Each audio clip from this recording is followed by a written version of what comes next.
on a bit of a My Hero Academia kick recently. Or Boku no Hero Academia. Or Hero Aka. If you enjoy hitting children. I recently bought and caught up with the manga, and then found out there were more chapters online, which I didn't know was a thing you could do till now. Look, the only two websites that I use are Twitter and Pornhub. Just like everybody else. So I binged those too, and I have now fallen down the same fanfiction hellhole that I previously fell down with Persona 5. Turns out the author of my favorite P5 fic also wrote a My Hero one, and it hasn't updated in the last 3 months, so just keep me in your prayers tonight, okay? Your boy really needs this. And obviously, I'm highly anticipating Season 4 of the anime happening real soon. I can't wait to see the overhaul arc in motion. So what I'm trying to say is My Hero Academia is okay. It's the rare kind of anime where I feel like I can show it to somebody and not immediately feel ashamed about it. As long as I remember to fast forward through every scene with Mineta in it. Hey, come on in, girl. I've got so much to show you. So, while I'm riding this high, I figured now's a decent time to talk about some My Hero Academia video games. Now, compared to other Shonen Jump series, My Hero Academia is still very much a wee little young lad, but I thought, hey, doesn't really matter. I'm sure there's a slew of trash to sift through. We're gonna be here a while. I better slap on my thinking boots, baby. But a quick trip to the My Hero Academia wiki yielded 8 results, 5 of which are Japanese mobile games or card games. 2 of those 5 are the same game twice. 1 of those 5 isn't out in Japan yet, which only leaves me with 3 games I could reasonably talk about with any slight level of authority. My Hero Academia Battle for All, My Hero One's Justice, and Jump Force. Except one is, again, a Japanese exclusive, and the other is Jump Force. One's justice, more like one's only option. My Hero One's Justice is, as of right now, the only official My Hero game published outside of Japan, and you can tell they had a lot of confidence in this one-time decision because they just outright removed the word academia from the title. Americans, we hate school, but we sure do love boring box arts on our video games. Somebody spent 7 minutes on this, and I, for one, am immensely proud of them. The game is a 3D arena fighter brought to us by Bandai Namco. 3D arena fighter brought to us by Bandai Namco might sound like a familiar phrase because that applies to the 1,000,012 Naruto Ultimate Ninja games. I don't know much about these games personally, or really anything Naruto in general, but I've heard they're good games. And plenty of people already make comparisons to Naruto and My Hero Academia anyway, so maybe that means One's Justice is fantastic. Or maybe it means I already played the game before writing that previous line and now think all Naruto fans can never be trusted. It could really go either way. This game and Dragon Ball FighterZ came out in the same year. Well, as they say over in Japan, sore wa tokidoki honta ni sonayo ni narimasu. For the first hour or 2 of playtime, I was enjoying myself, and I knew it wasn't going to be a lightning in a jar scenario like with Dragon Ball FighterZ. I did keep my expectations at a very reasonable level. Presentation-wise, we as a human species have pretty much nailed how to make anime games look good, down to a science by this point, so the cell shading and the UI look as slick and clean as you'd want them to be. All the characters look great, and the fights get particularly flashy as well, with some pretty cool combos and cinematic supers. You can slam people into walls, and run up walls, and just do things on walls that most of these characters probably wouldn't be able to do in-universe, but like, who cares? It looks cool, shut up. My Hero One's Justice is a fantastic game to look at. The $60 that I spent on it were also nice to look at up until it disappeared into the cashier's register. Remember back in my top 10 worst fighting games video when I said you might as well mash buttons like 5 separate times? Players can almost always get away with just mashing buttons, followed by button mashing. Once the mashing ends, to do some more mashing. Are you better off pressing buttons at random? Yes. Yeah, there you go. For real, auto combos for most of the characters are already so good that there's little reason to look for manual combos. There's little reason to call in assists, except for when you're in the middle of being attacked. You shouldn't be able to do that, but you can. And there's no reason to build up your super meter any higher than 1. You would think in a series where Go Beyond plus Ultra is its catchphrase, working your way up to doing your strongest shit is kinda sorta a decent idea. However, the bar builds up so slowly though that the only way you'll usually hit level 3 is to never use the meter beforehand, and be in round 3, and have both your assists available, and when the stars in the cosmos finally align, not miss. Then, and only then, will your damage output be pretty freaking wild, but because the barrier of entry is basically don't play the game at all until the last second and then throw it all on the line, it's never actually worth it, especially if it misses. They clearly went all in on and possibly prioritized the presentation, and I mean, if that's all that mattered, I mean, 9 out of 10 game we got here. But while the different quirk abilities unique to each playable character are fun to mess around with for a bit, the core gameplay basically boils down to normal attacks beating unblockable attacks, counter attacks beating normal attacks, and unblockable attacks beating normal attacks. You're essentially playing the world's most flashiest game of rock, paper, scissors. And I mean, I know they've made anime about a lot of random weird shit, but we can skip rock, paper, scissors. That one's not high on my list, thank you. But Chris, I don't play fighting games for the fighting. I play them for the lore. Well, lucky you, you weird lad. There is a story mode in One's Justice. It's about 5% animated cutscenes and 95% screenshots from the anime, and it starts in the middle of Season 2 and ends in the middle of Season 3. But there is a story mode. There is a good to fair chance that somebody, somewhere out there on this planet, attempted to get into this series via this game's story mode as opposed to the two clearly obvious better choices. And if this hypothetical person exists, I truly feel bad for them. Like I said, this story mode begins in the middle of the second season. Fight number 1 is Midoriya training with Gran Torino. Fight number 2 is Ida fighting Stain. Fight number 3 is Midoriya fighting Stain. Fight number 4 is Todoroki fighting Stain.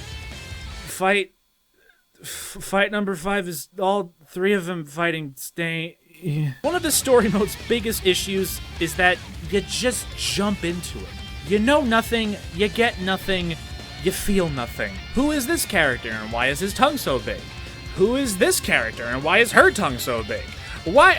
I mean, you have a really weird fixation on tongues, by the way, dude. You really should go talk to somebody about that. I can begrudgingly look past the bare bones presentation. Like, they got a budget or whatever, fine.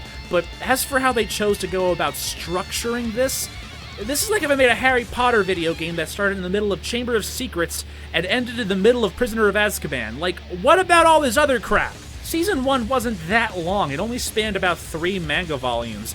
The way this game is structured, and with the available playable roster, you'd really only be able to recreate like 3 to 5 minutes of JPEG cutscenes and 4 playable fights out of that. You really couldn't at least squeeze that little first bit in there for the poor souls who unknowingly made the dumb decision of making this their entry point into the series? Like, really, who is this story mode for?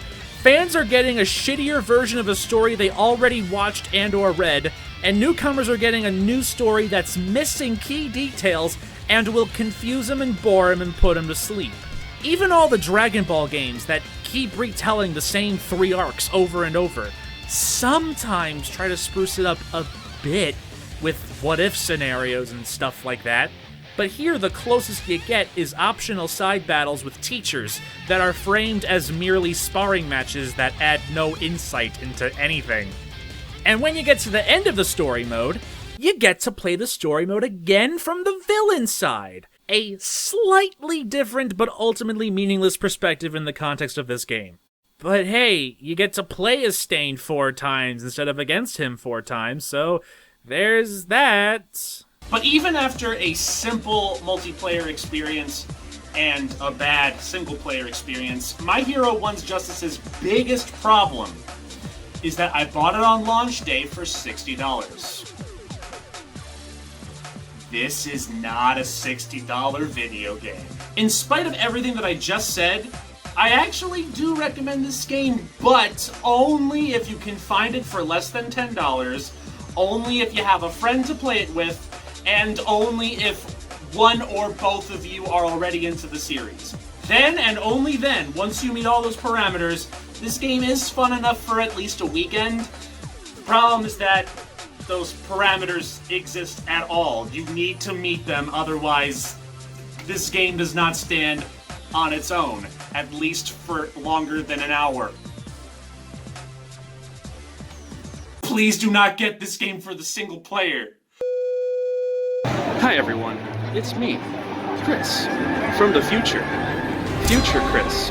So, on the same exact day that I finished writing the script for this video, Gamatsu announced My Hero Wants Justice 2, which I did not learn about until like a week or two later. And I'm now here at New York Comic Con, and what the fuck else do I see? I had no idea it was gonna be here. So, yeah, I can't wait to go and be disappointed again. It's literally just the same game again. It's the same game. It's literally the same game. No, guys, you don't understand. It's the same game. The HUD was different. And new characters that could have just easily been DLC for the first game. That's about it. Yes, the game was only announced like 2 weeks ago, but there's a difference between placeholders and just the same game. Alright, now back to that dumb idiot past Chris. That would be a great segue into actually talking about Jump Force, but for the sake of consistency, let's keep things just My Hero this time around. Plus, I feel like I would just make the same 20 jokes about the cutscenes that everyone else already did, so I'll pass. Let's go ahead and move on over to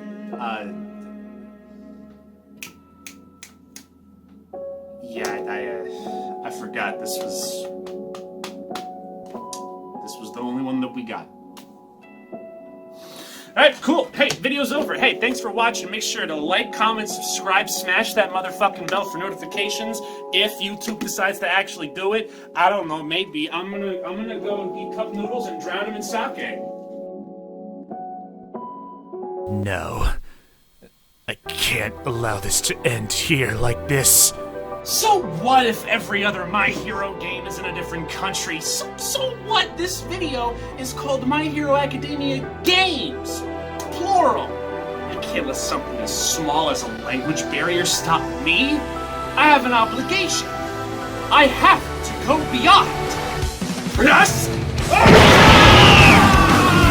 Okay, so the 3DS is region locked. And all the other games are mobile games, which I have problems playing in regular English. So, yeah. Time to turn to our good old friend YouTube and pretend to know what we're talking about, which I've never done before. Alright, let's go in order of Japanese release dates, starting with My Hero Academia Tag Card Game, released on April 23rd, 2016, which, despite being paired up with a bunch of video games on the wiki, is, in fact, a tabletop card game. I also own a My Hero Academia card game, but it's a different one from Tag Card Game, simply called The Card Game. I randomly bought it at MomoCon earlier this year, and it's still sealed because no one wants to play it with me. But hey, I guess I have 4 statues now. But whatever my card game is supposed to be, it's apparently not good enough to be counted as a video game, unlike Tag Card Game, the most not video game of all time. Tag Card Game is a card game with cards that you tag. And they got neat little pictures on them. Like, ooh, look at this card of Aizawa laying on the floor in a sleeping bag drinking a juicy juice. Whoa! A whole 10 power? Oh man, if you get this card, you might as well reach over the table and punch your opponent in the throat, okay? Because you practically won the game. Oh, here's Bakugo in his sports uniform, but sitting only at a measly 6 power. Until you get the card where he's in his hero costume looking ready to kill. Seems like it's an upgrade, but he's still only at 6 power. Should have been a better hero, Bakugo, sorry. Midoriya talking to All Might is a card, and their conversation, whatever they're talking about, it's so powerful. 10 power! which would be impressive, except Aizawa hit that without even trying. Mineta is only at 3 baby power, where he truly belongs, and no one else in Class 1A could have possibly gotten any low. Next game. My Hero Academia Clash Heroes Battle, released on April 28th, 2016, not even a week after Tag Card Game. Another card game, but also an arcade game at the same time?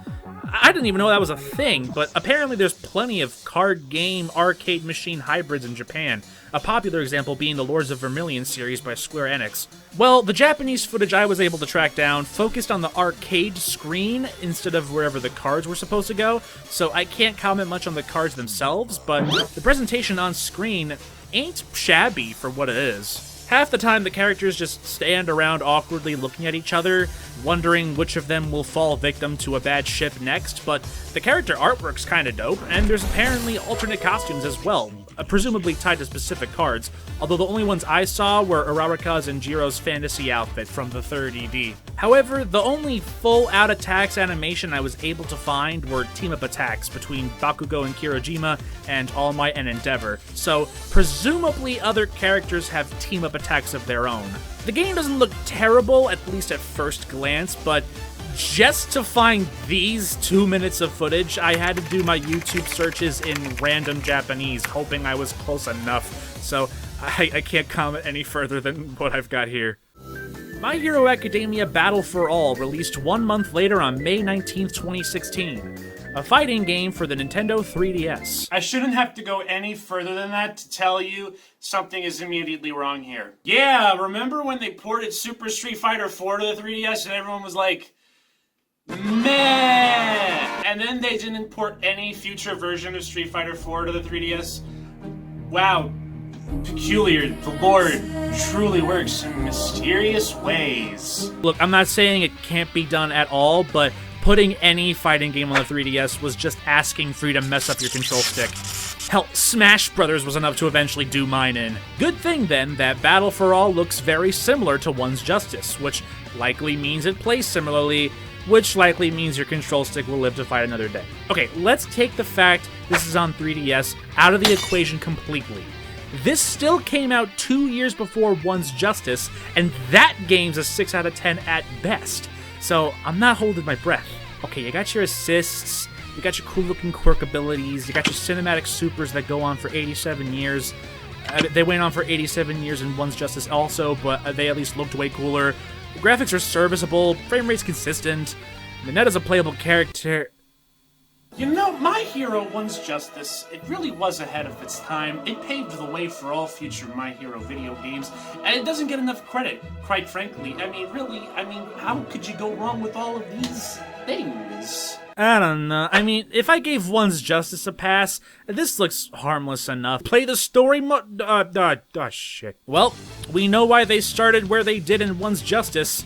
Turns out Battle for All covers the first season. So the missing piece of the puzzle for an inferior version of the full experience that you're better off getting elsewhere is in a different game, in a different country, in a different language, for a different system. Who is this story mode for? And remember when I said there were really only like 4 fights from the first season that you could turn into story mode missions? It's the only arc we've got here now, so yeah, they dragged this shit out. Midoriya mostly just fights his classmates, just, you know, because mood swings. And then Shigaraki shows up for the one canon fight, and you beat him, and that's all she wrote. At least the cutscenes are presented in a better way. It's still not much, but I prefer this over JPEGs. It's at least a little more lively. And you can choose to play as multiple characters. Nothing changes, you still just fight Shigaraki at the end, but I'd imagine you at least get character-specific dialogue. But yeah, nah, I couldn't give less of a shit. Not in this reality or the one where I'm bilingual. Arigato gozaimasu. Yeah, Japan, you can go ahead, you can keep that one. I'm good. I never, ever like saying definitively that a game is bad without playing it for at least 17 seconds, God forbid, but I feel pretty comfortable right here and now saying that Battle for All is poo-poo ka-choo-choo. Yep. I said it. That's right. Go ahead, tell me in the comments that I'm wrong. Go ahead. Please write me a 1,000-word comment with zero irony in it, telling me why I'm wrong, so that I can delete it immediately. But hey, at least if you pre-ordered the game, you got 2 cards for Clash Heroes Battle, so I guess everything evens out in the end. And finally, we conclude with My Hero Academia Smash Tap. Oh shit! Deku confirmed for Smash! Oh fuck! Call all the leak channels! Call 4chan! We got a massive leak here! Holy shit! Deku confirmed for Smash! Sakurai was lying! Anime is real! Smash Tap came out for mobile devices on May 29th, 2017. I myself have only ever played 2 mobile games, at least for longer than 5 minutes, and both times it was only because I got paid. One of them ain't even available anymore. So I'm already biased against this game going in, but Japanese. So I guess 2 negatives create a positive. That's how that works, right? Well, that said, the wiki doesn't really make this sound promising. Smash Tap was a mobile game developed by Bandai Namco that lets you choose heroes and fight villains with them by tapping your screen. Yeah. I think I've heard of games like that. This is exactly like a cookie clicker, right? Yeah, that game. They're both the same game. They both have tapping. They both have villains. The villain in Cookie Clicker, of course, being diabetes. So Smash Tap is a gacha game, and from what I can gather, the object of the game is to pick 2 playable characters, run around the map to complete objectives, to get more characters, to run around and complete more objectives, to get more characters, to objectives, to characters, to tap more cookies, to get 10 power and do more characters, and the sun'll come out tomorrow! Bet your bottom dollar that tomorrow! Yeah, I'm sorry, guys. This is not my scene. Maybe I'm missing something here, but I don't see the appeal in games like this. By Jove, I think we've got it, Watson! Okay, I'm sure there's a better answer than I wanna oogle JPEGs of my waifus, and the gameplay itself doesn't look terrible for what it is, but most of the players from the footage I looked up spent most of their time on the summon screen, pulling new summons, as if I wanted to watch a video of some guy opening 50 loot boxes he bought in Overwatch. And what? Why do these do so good in views? I think I'm in the wrong business here. But wait, was a mobile game? Does this mean Smash Tap was discontinued? Well, no. In October 2018, Smash Tap received a major in-game update and became My Hero Academia Smash Rising. But as far as I can tell, apart from better visuals, the core gameplay is still mostly the same, and your end goal is just still pulling random summons out of your gooch and hoping and praying to any god that'll hear you that Mineta is not among them. This whole episode is just me shitting on Mineta and the wiki. Out of all the My Hero games that just kinda came and disappeared without so much as a whisper in the wind, Smash Tap Rising Revengeance is currently the only one that is receiving any kind of official support, with I think updates still continuing to this day. Figures the gacha game is the one that survives. I don't know, maybe check it out if this is your kind of thing, but I'll pass. Unless Bandai Namco, you want to hit your boy up, give me some of that swimsuit summon money you got laying around. I know I shot on your other 2 games before, but, they say that friendships that undergo trials and tribulations are the strongest friendships of all. So in conclusion, we still have a bit of a ways to go before we get a unanimously, universally critically acclaimed My Hero Academia game. For now, though, the only other My Hero game that's on the horizon is The Strongest Hero. And I'm gonna go ahead and knock on wood here real quick. It looks okay, but I'm not gonna hold my breath. But for now, out of all of the currently available My Hero Academia games, the best one is One's Justice. So